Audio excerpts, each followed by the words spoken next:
आदाब, इस्तकबाल है। मैं हूं आपके साथ अबू हुरैरा। कश्मीर में हालिया दिनों गैर कश्मीरियों पर मिलिटेंट हमलों में इजाफा हुआ है।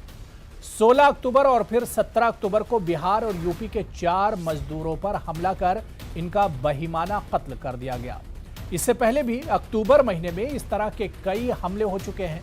हैरानी इस बात की है कि इससे पहले कश्मीर में दूसरी रियासतों या गैर रियासतों के लोगों को इस तरह टारगेट नहीं किया गया। कश्मीर में मुल्क भर से और खासकर यूपी बिहार के मजदूरी पेशा अफराद रोजी रोटी कमाने आते हैं, लेकिन हालिया वारदातों से जहां यूपी बिहार के लोगों में डर और खौफ पैदा हुआ है, तो वहीं इंतजामिया पर भी सवाल उठ रहे हैं। आज जिस तरह से गैर रियासतों के लोगों को टारगेट किया जा रहा है, खासतौर से यूपी बिहार के लोगों का बहिमाना कत्ल हुआ है और खासतौर से अक्टूबर के महीने में इन वारदातों में लगातार इजाफा हुआ है। इसी टारगेट किलिंग को हम समझने की कोशिश करेंगे। बहुत खास मेहमान मेरे साथ जुड़े हुए हैं।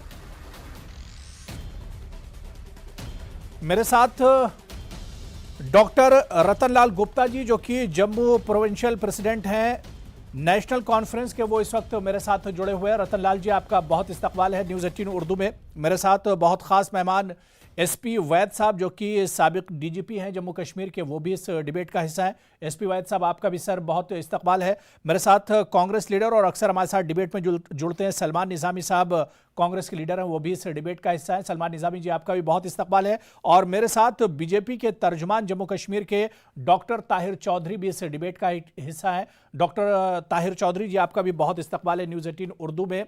मैं सबसे पहले एसपी वैद साहब आपसे शुरुआत करना चाहूँगा। एसपी वैद जी, अक्टूबर का महीना सर इस तरह से लग रहा है जैसे 90s में हम लोग वापस कश्मीर में चले गए हैं। लेकिन सर एक चीज अलग लग रही है। 90s में हमने देखा कि किस तरह से कश्मीरी पंडितों या वहां के जो दूसरे लोग थे उन पर टारगेट किलिंग की गई और उनको निशाना बनाया गया। लेकिन यह पहली बार हम कश्मीर में देख रहे हैं कि आउटसाइडर्स, जो दूसरी रियासतों के लोग हैं, जो गैर रियासतों के लोग हैं, उन्हें निशाना बनाया जा रहा है।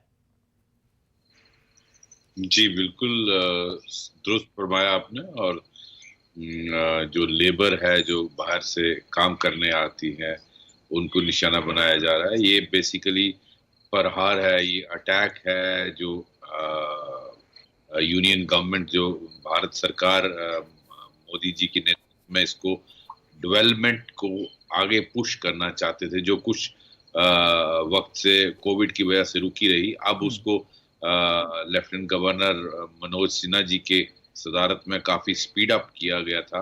आप देखिए ये सारे प्रोजेक्ट्स टेकअप, ये सारे प्रोजेक्ट्स को तामीर करने वाले यही लेबरर हैं। तो इसमें एक तो साजिश ये है कि इसको रोका जाए, क्योंकि ये आने वाले जो वक्त में, जो भविष्य में हमारे जो यूथ है कश्मीर का, उसका एकदम नक्शा बदल जाएगा। उनको जॉब मिलेंगे जब यहाँ एजुकेशनल इंस्टीट्यूशन, यहाँ मेडिकल इंस्टीट्यूशन, यहाँ इंडस्ट्री, यहाँ मेट्रो, यहाँ बाकी चीजें लगेंगी। आपने देखा 3 महीने में टूरिज्म, जुलाई में 10.5 लाख, अगस्त में 11.5 लाख, सितंबर में 12.5 लाख। तो टूरिज्म इतना प्रमोट हो रहा था। जब पिछले कुछ अरसे से टेररिज्म को काबू में किया तो उसमें कमी आई, पूरी तरह तो नहीं खत्म हुआ लेकिन कमी आई थी।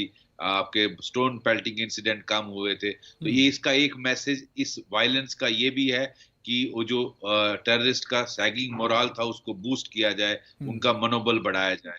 और तीसरा, जो हालात बेहतर होने की वजह से कोशिशें की जा रही थी कि जो कश्मीरी पंडित हैं उनको यहाँ दोबारा रीसेटल किया जाए। उनमें माइनॉरिटीज में एक कश्मीरी जो माइनॉरिटी है, चाहे वो सिख हो या हिंदू हो, उनमें एक डर का माहौल पैदा करने की कोशिश की है। ये 3-4 मकसद हैं इसके। और जो भारत की सरकार बहुत सारे इधर प्रोजेक्ट्स ला रही थी, बहुत से, जब आपने देखा नई इंडस्ट्रियल पॉलिसी जो अनाउंस हुई, इसमें काफी लोगों को दिलचस्पी हुई। भारत के इंडस्ट्रियलिस्ट ने, उन्होंने काफी पैसा प्रॉमिस किया, हम यहाँ इन्वेस्ट करेंगे, यहाँ इंडस्ट्री खोलेंगे, यहाँ मेडिकल और एजुकेशनल इंस्टीट्यूशन खोलेंगे। तो उसको भी एक धक्का देने की कोशिश है। ये सारे इसके 4-5 मकसद हैं। और ये हुआ है अक्टूबर में इसलिए कि जब आईएसआई की लीडरशिप चेंज हुई है, ये आईएसआई का नया एक पैंतरा है, नया गेम प्लान है। जैसे वो वक्तन वक्तन बदलते रहते हैं, ये एक नया गेम प्लान उन्होंने इंट्रोड्यूस किया पिछले कुछ हफ्तों से, खासकर अक्टूबर के महीने में। और इसका एक और फायदा मुझे जो लगता है, जो इसका वो लेना चाहते हैं, क्योंकि सिक्योरिटी फोर्सेस के साथ उलझने से उनकी कार्डर्स, उनके लीडरशिप, उनके एलिमिनेट होते थे, हथियारों की कमी होती थी। यहाँ लो इन्वेस्टमेंट और हाई रिटर्न की एक स्ट्रेटेजी ने आईएसआई चीफ ने बनाई है। वो ये कि आपको दो टेररिस्ट का ग्रुप, 4-5 ग्रुप बनाइए, आप उनको छोटा हथियार पिस्टल दीजिए, उनका ओजीडब्ल्यू नेटवर्क जो अपर ग्राउंड वर्कर्स हैं उनका इस्तेमाल करिए, और आइडेंटिफाई करके सॉफ्ट टारगेट्स को, चाहे वो रेडी वाला हो, टीचर हो, तरखान हो, मेडिकल शॉप वाला हो, उनको टारगेट करिए। और इसका आप देखिए कितना इम्पैक्ट है, कितना स्केयर पूरे वैली में ही नहीं पूरे भारत में इसका हुआ। तो ये 4-5 यानी इसके मकसद शरपसंद और मिलिटेंट जो है वो अपनी मौजूदगी भी एक तरह से जाहिर करना चाहते हैं इसके जरिए से, और उनकी जो घबराहट और बौखलाहट है वो भी इससे एक तरह से जाहिर हो रही है। क्योंकि एक जो गोलगप्पे बेचता है, जो पानी पूरी बेचता है, उसकी क्या इनके साथ दुश्मनी होगी, एक स्कूल टीचर की इनके साथ क्या दुश्मनी होगी, एक जो दवा साज है, जो जिसका मेडिकल स्टोर है, उसकी क्या दुश्मनी होगी। बड़ी अच्छी बात आपने एसपी वैद्य जी कही कि ये अपनी मौजूदगी दिखाना चाह रहे हैं और गेम प्लान में बहुत बड़ी तब्दीली इन्होंने की है। मैं डॉक्टर रतनलाल गुप्ता जी आपके पास आना चाहूंगा।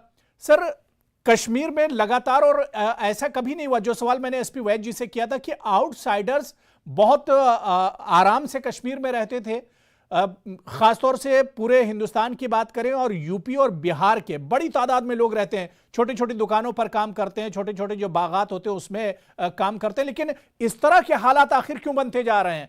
अब लोग अपने अपने शहरों को लौटने पर मजबूर हो रहे हैं। जो आउटसाइडर्स हैं उनके अंदर डर और खौफ है।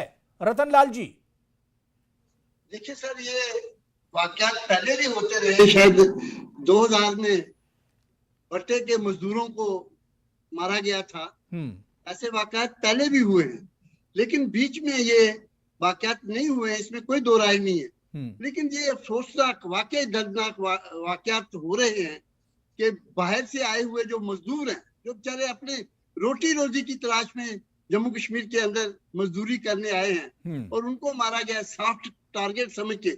मैं समझता हूँ ये भगवान भी और इनको माफ नहीं करेगा। इस किस्म के वाकयात करके उन्होंने अपनी स्ट्रेटेजी बदली है, इसमें कोई दो राय नहीं। देखिए, जब दुश्मन अपनी स्ट्रेटेजी बदलता है तो जो दूसरी साइड होती है उन्हें भी अपनी स्ट्रेटेजी पे रिव्यू जरूर करना चाहिए।